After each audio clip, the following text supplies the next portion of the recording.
Over the last 30 days, I went undercover and funnel hacked over 100 B2B entrepreneurs who post content on YouTube. I clicked their links, opted into their lead magnets, read their email sequences, and pretty much went into depth and researched exactly how they took a viewer from YouTube to a book sales call or to cash collected. I found that 80% of them are completely wasting their traffic, but the top 20%, they're pretty much using the exact same 4 funnel architectures that I'm gonna share with you in this video. So as you can see, I have my tablet and my pen here. I'm gonna draw out for you all the patterns that I see the top 1% making, the mistakes that the top 80% are making, and exactly how you can copy these 4 funnel architectures and apply it to your YouTube channel to get more inbound leads. And to be clear, I'm not just gonna go over their funnels, I'm gonna go over their content process, their mindset behind it, the psychology, etc. Let's just get into it. And just so you can see, here are the 100 people that have funnel hacked. So you can see I have pretty much a list of 33 well-known people, a list of 33 people who are mid-sized, people who are well-known, but you kind of probably don't know because they're not too mainstream, and then small creators, but they're still pretty niched. And I have like maybe 5 to 10 software companies in here too. What they're giving us is 5 pieces of data. First is going to be the type of funnel that they actually used.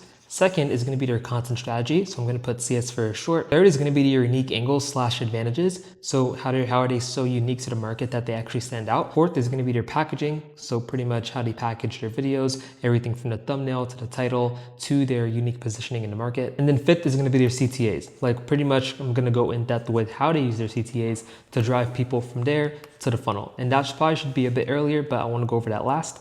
And then after all that, I'm pretty much going to break down all the commonalities. So from all of these people, I'm pretty much going to get all this data and I'm going to break down the common variables between all of them. So let's get into it. So let's start with the funnel first. Across the 100 channels analyzed, the primary funnels break down like this. About like 45% of these people have lead magnet funnels. So I'm going to put LM for short. About 25% of these people have a direct to book a call funnel. So whether this is booking a call in their calendar, booking a call with their agency, booking a consultation call, etc., it's just book a call. Then if we go over here, another 20% of people actually have a school community, which is not bad. And then we have here the 10% of people, which not a lot of people have this, but this is going to be a webinar funnel. Okay, cool. So I'm going to break this down a bit more. Why do most people have lead magnet funnels? Well, I'm going to explain right here. This is the most common funnel used across so many different channels, even small ones. And it's used so much because of how easy it is. It's low friction for the viewer and you can nurture them a lot better. Because not only do you have YouTube now, imagine you're posting on Instagram. So you have YouTube, Instagram, now you have their email. So now you have their newsletter, so many different touch points. Eventually they're going to just want to buy from you. And so in exchange for your templates, your SOPs, your roadmaps, maybe something that you have to offer, they give you their email. So it's a value exchange right there. For example, Alex Hormozi has a ton of different frameworks and templates on his website, and he always funnels people to those frameworks. That way he can get your email, your phone number. He has his setters ready to call you as soon as you fill out the form, and he can just nurture you via email. Or there's even people like Justin Welsh, who has a bunch of templates as well. He can send those to you and then nurture you via email. So these are all the reasons why it's so common, but there's a few reasons why it might not work. So number one, if your lead magnet is not hyper specific, then of course it's not going to work because it doesn't answer a pain point that your ICP actually has. And it needs to be very relevant and really timely. It needs to be an immediate pain point, not something that they're going to need in like 6 to 12 months. It needs to be relevant right now, something that they can actually take action on. That way when they see results, or maybe they want to get started right away, they can just go and book a call with you and work with you. So if it doesn't do those things, it's just going to attract freebie seekers who just want free things and they never buy from you. Those are the worst types of people. You want to avoid those people at all costs. Next is the book a call funnel. And this works extremely well because number one, it's high intent. Like if someone's going to book a call with you, they want to 100% work with you on something, right? And if they give an objection on the call, it's your job to overturn that. And so if a viewer is watching like a 20-minute video, right, and they click book a call, that means they're usually pre-sold, right? They don't really need all these other free resources. They're ready to take action right now. And this is honestly one of the easiest funnels to run. So if you fail with the book a call funnel, I'm not sure you're going to do good with any other funnel because book a call is super simple. They just click the link and they go to book a call with you. The only reason why this might not work is if you have too much friction. If you have maybe like 100 different questions on a form, you want to have like maximum 20. I have on mine, I think like 15, maybe a little bit less. Maybe you're VSL. Maybe you don't have enough authority. Maybe you don't give enough authority in the video. Maybe people don't trust you enough before they even book a call. You need to build more trust, right? In your VSL, give a ton of case studies and results. Make sure you have a bunch of your personality in it. A lot of people have the same business. They can deliver the same results. They have the same type of systems that you have. But what separates you from them is your personal brand. People want to buy from people they know, like, and trust. If they know and like you a lot more, but someone else has a better business, they still might buy from you because they actually kind of like you. It's kind of crazy when you think about it, but people will actually buy from you if they like you a lot more, even if they know you might not deliver their same results as a different business. It's happened to me multiple times before just because my videos like this, where I'm talking to you through a camera, but they spent so much time with me that they trust me a lot more than those other people. And of course, we deliver them good results. Now, next year is going to be the school funnel, and this is growing really fast. This is pretty much when you push a viewer from YouTube straight to a school community, whether it's paid or free. And a lot of people have different funnels. You can funnel people from a free community to a paid community and upsell them to your high ticket offer, maybe like that. Or maybe you can go from your YouTube channel to a paid community straight to your high ticket offer. And this is probably one of the fastest ways to grow I've seen in the AI niche, at least. A lot of people use this funnel and it works extremely well because a lot of people want a community where they can ask questions, where they can get more authority and expertise from you, especially on something like AI, where it changes so rapidly. And so when they learn from you, when they get these free things from you, they want to buy from you a bit more. And it's easy to upsell them from there if you keep giving them the value and you're like, hey, I mean, this program would help you a lot more. Do you want to go into this instead? Right? So you try to upsell them from there, and they have a community. So they can ask a bunch of other people. They see a bunch of other people who want to learn from you. That's authority, instant authority right there. And so they're more willing to buy from you the more people that are in there and the more value that they get from the community. This is honestly an easy way to grow. You can do this in any niche, not just AI. You can do it maybe if you're running ads, right? Even though running ads, you would probably want to have a different funnel just because how sophisticated that market is. And AI is getting to that point a little bit, but it's still at the point where it's changing every single day. People need to be in a community to keep up to date, to be honest. And we don't have much space to write anything here, but the next one is going to be the webinar funnel. This is usually for higher ticket offers. You probably don't want to use this if you're a complete beginner because it's going to be pretty difficult, but pretty much you just want to send people to a webinar. So you're going to collect their name, their email, their phone number, and you're going to invite them to a specific date and a specific time to watch a free live session or a live training where they can get more value from you. You can show them your case studies and results in the first half, and then the rest is just free value. Then you answer frequently asked questions at the end. You want to ideally have a lot of people in here. That way they can get instant authority, see how many people actually want to see you live, and you can build a connection with them a lot more. It's not like a scripted YouTube video like this one where I have my script in front of me, but I'm also giving value, even though I'm talking kind of off the bat because I know my stuff.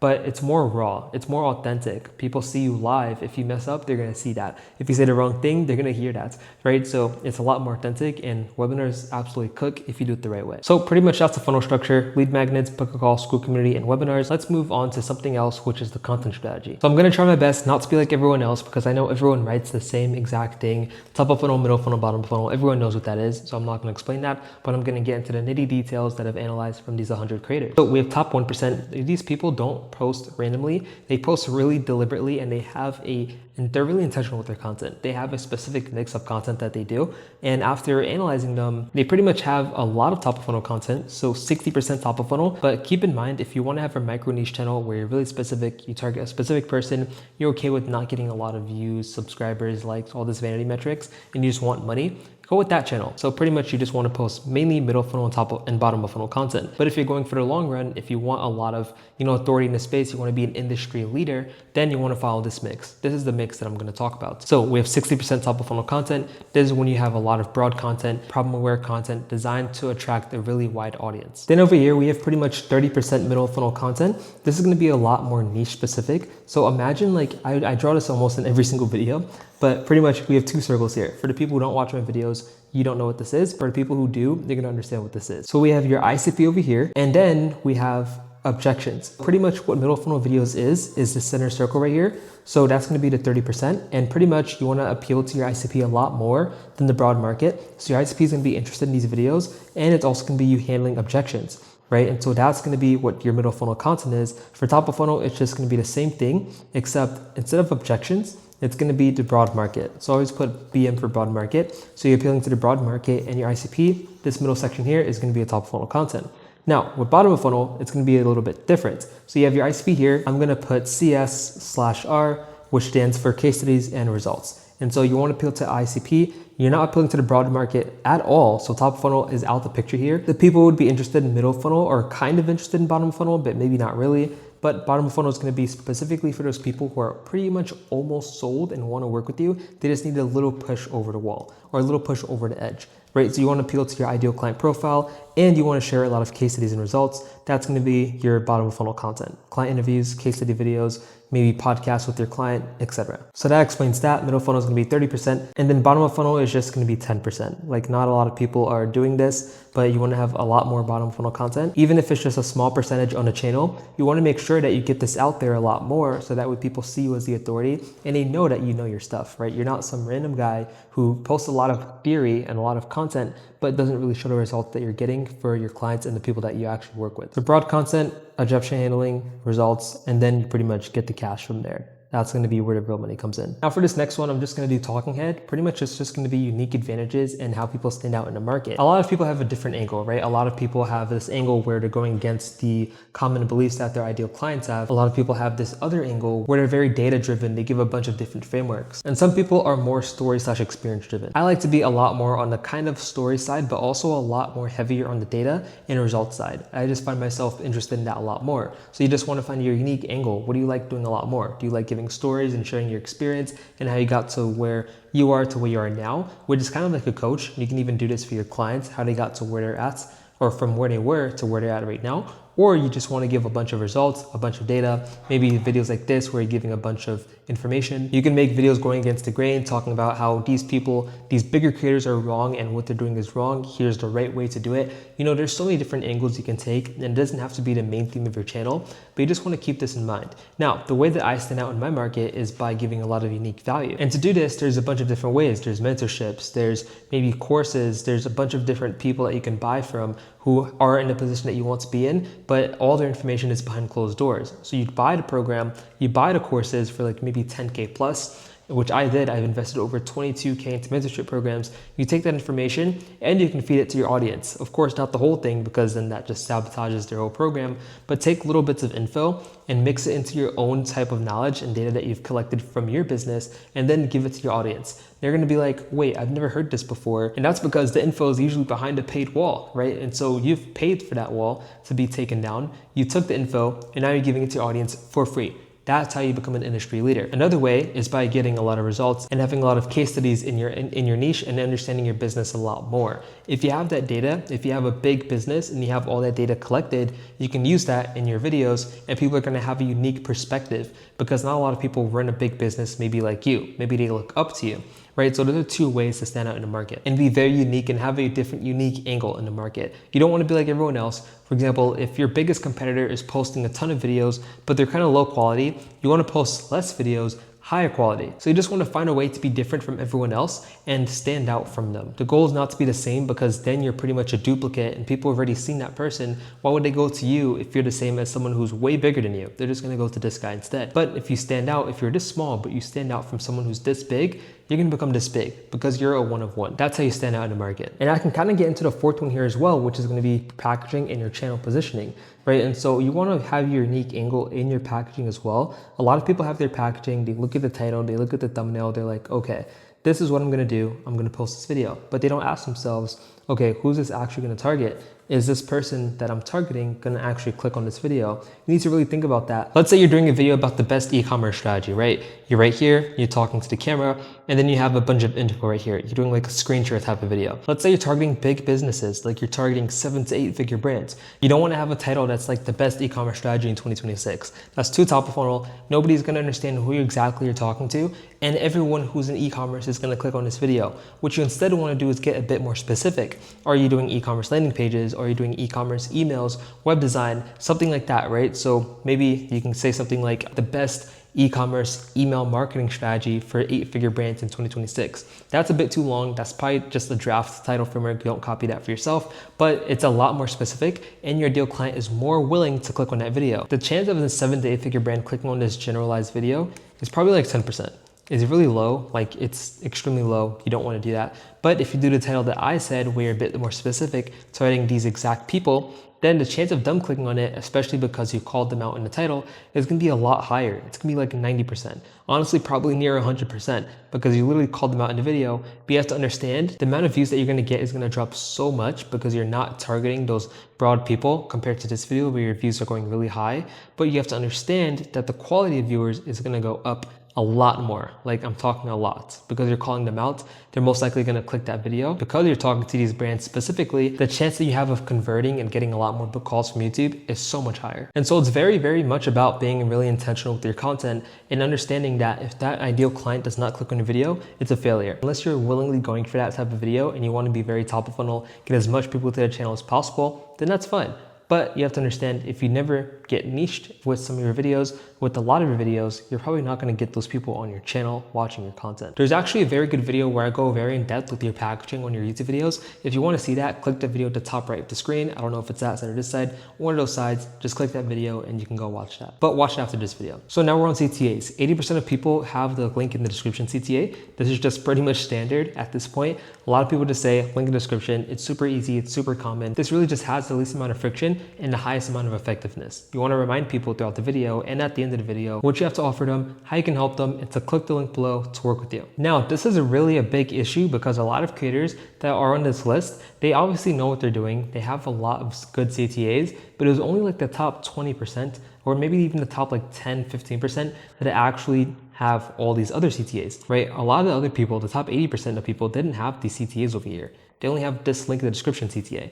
But what you're missing is these CTAs over here. So let me explain and break down what they are. So first one is the pinned comment. A lot of people don't have this. And my tablet just stopped working, so I'm just gonna talk about the rest. Second one is gonna be links in the description. A lot of people have this, they just don't do it properly. And the third one is gonna be getting a view from a view, right? So we're gonna talk about that. We call it GAF-FAV, G-A-V-F-A-V. So this pinned comment, right? A lot of people don't do this. What you wanna do is pin an extremely important link in from the description to your actual comment section. So a lot of people will go down to the comments to see what other people are saying. If they're scrolling down that far, they're probably a bit more interested in buying from you or at least working with you. So you just want to remind them what you do and the call to action that they want them to see. Second is going to be the description. A lot of people have so many different links. You want to have the most important links at the top. What can bring money in the most? Honestly, you can have a priority list. Which one will bring the most amount of money at the top? Which one will bring you the least amount of money at the bottom, right? And then the rest in the middle. So that's kind of what I do. At least I have my book call at the top, and then I have maybe a free lead magnet or a newsletter under that,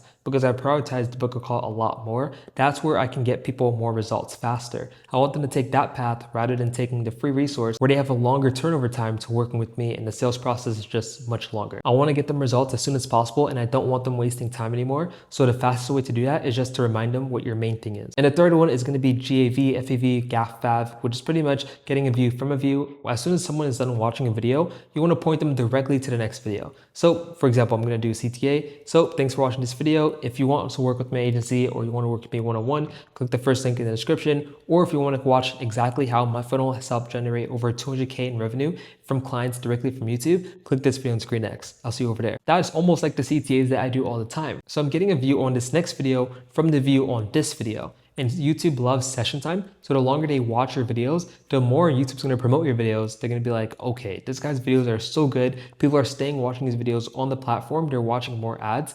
Let's keep promoting this guy to a lot more people. We want more money coming in. So YouTube absolutely loves this, and you always want to do that. You can even see at random points in some of my videos, I point people to other videos using cards. I say click the top right in the screen if you want to watch a video related to the topic that I'm talking about, because I want to get a view from a view, or even multiple views from a view. And so if I had to point out all the commonalities, it would be all of those CTAs that I just pointed out. They all have those CTAs, link in the description, pinned comment, and they have the getting a view from a view strategy. They all have the right packaging, the right channel positioning. They're targeting their ideal client profile with perfection. They all have a good content strategy similar to this: 60% broad, 30% objections, 10% results. And they also follow this strategy here. And for this funnel section, it's kind of a mix, but what I've seen is a lot of people have lead magnets, a lot of people have book a call, and only a certain amount of people have webinars. This is really advanced. And it's for people who are a bit more broad, targeting a lot more people. And there's school communities as well, which is pretty much a good way to nurture people. So in this video, I showed you the funnel architectures that the top B2B entrepreneurs are using right now. But knowing the funnel and actually getting people to watch your videos so that they can actually enter the funnel are two completely different things. So if you're making over 20K per month and you want to work with my agency to add an additional 30 to 100K plus a month from YouTube organically, click the first link below, book a free call with my agency. And if you want to see exactly how we helped our client Nick generate over 50K plus in deals directly from YouTube and pass the 6-figure mark, so we collected over 6-figure in deals from YouTube, click this video on screen next. I'll see you over there.